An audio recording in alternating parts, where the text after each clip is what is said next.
ہیں کہ اس کے بعد ساری زندگی میری کبھی آنکھیں دکھی نہیں.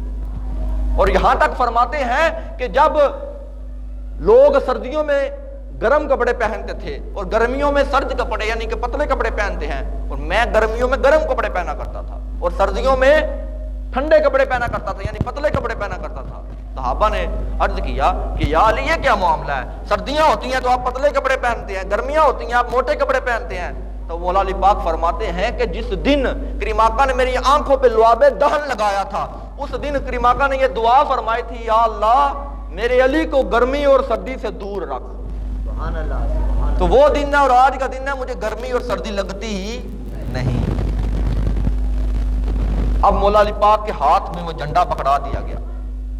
مولا علی پاک جنگ کے لیے آگے گئے، کفار سے جنگ کر رہے ہیں. ایک ہاتھ کے اندر وہ ڈال ہے، دوسرے ہاتھ کے اندر تلوار ہے، تلوار سے کفار کے سر قلم کیے جا رہے ہیں.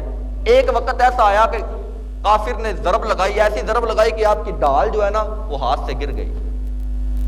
آپ نے دوسرے ہاتھ سے جو خیبر کا دروازہ تھا نا ایک ہی ہاتھ سے اس کو اکھاڑ کے ڈال بنا دیا.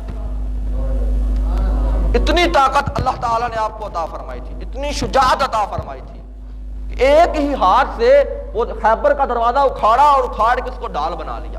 کفار کے ساتھ جنگ لڑتے رہے یہاں تک کہ آپ جنگ جیت گئے. اس کے بعد دروازے کو نیچے رکھ دیا. 40 لوگوں نے روایات کے اندر آتا ہے اس دروازے کو اٹھانے کی کوشش کی، اکٹھے مل کر وہ دروازہ اٹھانے نہیں ہوا. اتنا وزنی دروازہ تھا اور مولا علی پاک نے ایک ہاتھ سے اکھاڑ کر اس کو ڈال بنایا ہوا تھا. اللہ تعالیٰ نے اتنی طاقت آپ کو عطا فرمائی. آپ کے کسی بھی وصف کو لے لیا جائے، اگر آپ کے علم کو لے لیا جائے تو آپ کے علم کی انتہا کوئی نہیں. مولا علی پاک کے بارے میں کریم آقا فرماتے ہیں نا مدینۃ العلم علی بابھا، میں دروازہ ہے.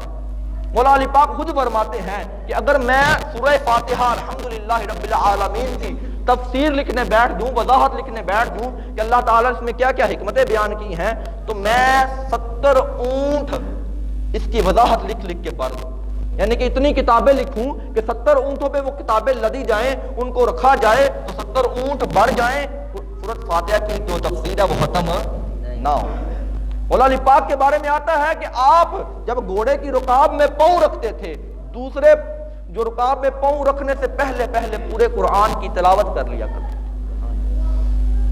یہ شان اللہ تعالیٰ نے اپنے پیارے محبوب کے پیارے صحابی کو عطا فرمائی تھی کہ آپ ایک دفعہ کیا ہوا، امام حسن و حسین بیمار ہو گئے تو حضرت فاطمہ الزہرا رضی اللہ تعالیٰ عنہا، مولا علی پاک اور آپ کی لونڈی فضا، تینوں نے یہ منت مانگی کہ اگر اللہ تعالیٰ ہمارے بیٹوں کو شفا دے دے، مولا حسن و حسین کو شفا دے دے تو ہم 3 دن کے روزے رکھیں گے. کیا کریں گے؟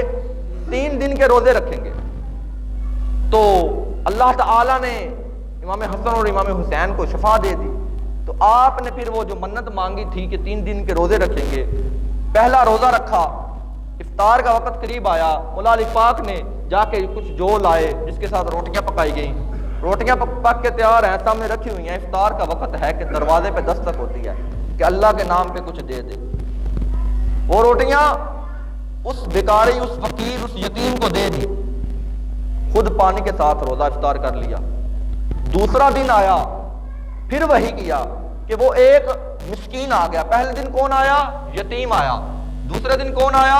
ایک مسکین آ گیا. آ کے پھر صدا کی، جب افطار کا وقت قریب ہوا صدا کی کہ اللہ کے نام پہ کچھ دے دو. پھر کیا کیا، وہ روٹیاں جو پکائی تھی جو افطار کے لیے وہ اس مسکین کو دے دی اور خود پانی کے ساتھ روزہ افطار کر لیا. تیسرا دن آیا، ایک قیدی آ گیا کہ اللہ کے نام پہ کچھ دے دیں. مولا علی پاک نے پھر وہ روٹیاں اٹھائیں جو پکائی تھی کچھ کھانے کے لیے. 3 دن ہو گئے ہیں، پانی کے ساتھ روزہ افطار کر رہے ہیں، لیکن مسکین یا غریب کو خالی ہاتھ لوٹایا نہیں. وہ روٹیاں اس مسکین، اس قیدی کے ہاتھ میں پکڑا دی. اللہ تعالیٰ نے آپ کی شان میں قرآن پاک میں آئے مبارکہ نازل فرما دی کہ وہ جو مسکینوں کو، وہ جو قیدیوں کو، وہ جو یتیموں کو عطا کرتے ہیں.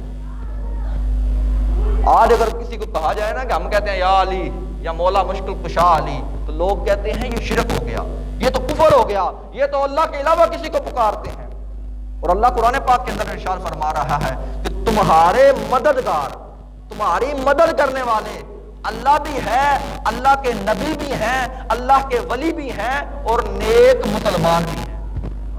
اللہ قرآن پاک کے اندر ارشاد فرماتا ہے ایک جگہ پہ کہ شہداء بھی تمہارے مددگار ہیں، اللہ کے فرشتے بھی تمہارے مددگار ہیں۔ لیکن جب ان سے یہی کہا جائے نا کہ جب حضرت ابراہیم خلیل اللہ آگ کے اندر تھے تو جبریل آئے کہ اے نبی کوئی حاجت ہے تو بتائیے، کون آیا؟ جبریل آئے۔ اس کے علاوہ بھی کتنی جگہ پر ہے کہ جب کسی بھی صحابی کو کوئی پرابلم کوئی پریشانی ہوتی تو وہ کیا کرتا؟ کریم آقا کی بارگاہ میں آ جاتا۔ کریم آقا نے تو یہ نہیں کہا کہ جاؤ اللہ کی بارگاہ میں دعا کرو، یہ شرک ہے میرے پاس آتے ہو، وہ تو انہوں نے تو یہ نہیں کہا۔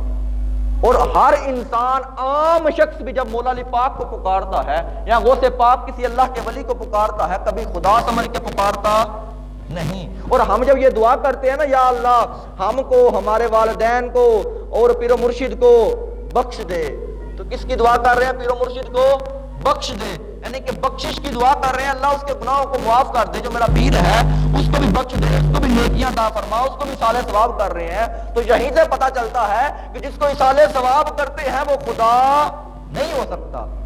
جس کے لیے ہم دعا کر رہے ہیں یا اللہ ان کے بھی جو درجات ہیں بلند فرما۔ ہم کیا کرتے ہیں؟ اصالِ ثواب کریم آقا کی بارگاہ میں بھی تحفہ کرتے ہیں، تو اصالِ ثواب کریم آقا کی بارگاہ میں بھی بھیجتے ہیں۔ تو اس سے پتہ یہ چلتا ہے کہ کریم آقا بھی خدا نہیں ہو سکتے، کہ جو خدا ہوتا ہے وہ بے نیاز ہوتا ہے، اسی کو کسی کی پرواہ نہیں ہوتی۔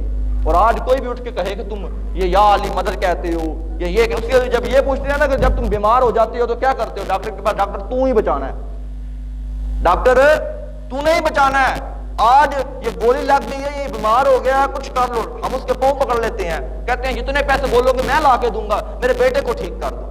اب وہ ڈاکٹر بولے نا کہ تو یہ شرک کر رہا ہے، تو مجھ سے مانگ رہا ہے، جا اللہ کی بارگاہ میں دعا کر یا اللہ میرے بیٹے کو ٹھیک کر، یہ گولی لگ گئی، یہ گولی نکال دے۔ نہیں، ہم کیا کرتے ہیں؟ ڈاکٹر کے پاس جاتے ہیں، کیونکہ ڈاکٹر کیا ہے؟ وسیلہ۔ کیا ہے؟ وسیلہ۔ اور اللہ تعالیٰ نے قرآن پاک کے اندر ارشاد فرمایا ہے کہ وسیلہ تلاش کیا کرو، کہ جب تم اپنی جانوں پہ ظلم کر لو میرے محبوب کی بارگاہ میں آ جاؤ۔ وہ کہتا ہے قرآن پاک کی عربی کے الفاظ ہیں کہ جب تم اپنی جانوں پہ ظلم کر لو میرے محبوب کی بارگاہ میں آ جاؤ، آ کے دعا کرو، میں تمہاری دعا کو رد نہیں کروں گا۔ اور آج ہم اگر مولا علی مشکل کشا بولیں یا علی بولیں تو لوگ کہتے ہیں کہ یہ شرک ہو گیا ہے۔ ہم یا علی کو یا علی خدا کہہ کے پکارتے ہیں؟ نہیں، بلکہ اللہ کا بندہ، کریم آقا کا صحابی اور اللہ کا ولی کہہ کر پکارتے ہیں۔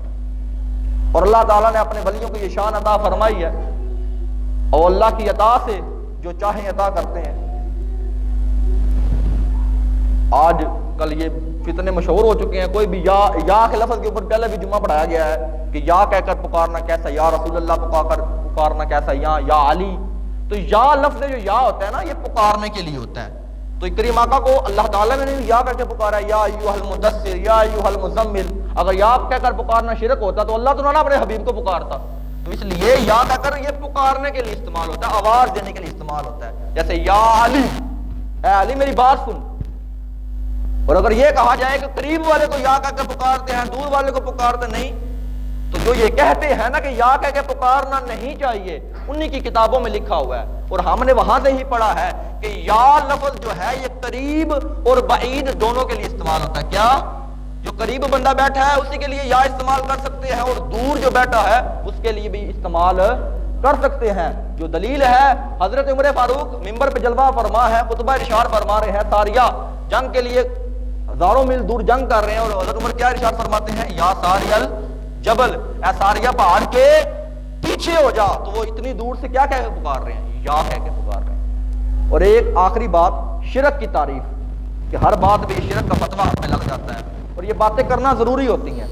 آپ جمعہ کے دن ہی ہمیں ملتے ہیں تو اسی دن پہ ہماری ساری باتیں ہم نے آپ سے کرنی ہوتی ہیں۔ قبروں پہ سجدہ کرنا کیا ہے؟ حرام، حرام ہے۔ کیا ہے؟ شرک کس صورت میں ہوگا؟ کہ جب ہم اس کو خدا سمجھ کے سجدہ کریں گے، جب ہم اس اللہ کے ولی کو خدا سمجھ کے سجدہ کریں گے، اب یہ ہوگا شرک۔ شرک کی تعریف کیا ہے؟ کہ اللہ کے علاوہ کسی کی عبادت کرنا، اس کو خدا سمجھ کے کیا کرنا؟ عبادت کرنا، یہ ہوتا ہے شرک۔ اب اگر کوئی خدا تو نہیں سمجھتا، ویسے ہی کسی بھی دربار پہ چلا جاتا ہے، جا کے سجدہ کرتا ہے، تو یہ بھی کیا ہے؟ حرام ہے، گناہ ہے، وہ گناہگار ہوگا۔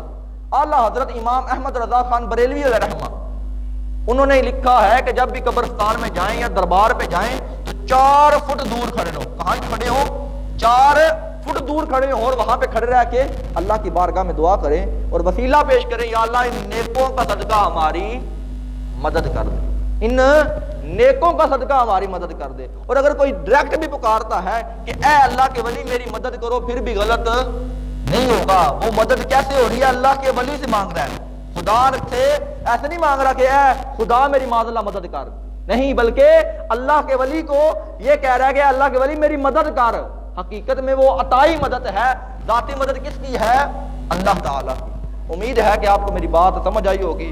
اگر کسی کو سمجھ نہیں آئی تو وہ بعد میں بھی بات کر سکتا ہے انشاءاللہ عز و جل. ان کو اچھے طریقے سے سمجھانے کی کوشش کریں گے. اور جو نہیں سمجھنا چاہتے، وہ 1400 صدیاں گزر گئی ہیں، وہ نہیں سمجھے، آج تک ویسے بھی چل رہی ہیں، سارا کچھ چل رہا ہے، لیکن اس ممبر پہ جو بیٹھتا ہے اس کا یہ حق ہوتا ہے کہ حق کو عوام تک پہنچائے.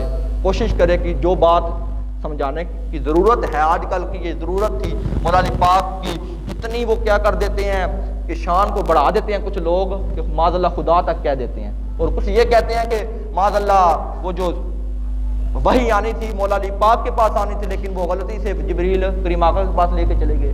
تو مولا علی پاک نے خود یہ ارشاد فرمایا ہے کہ جو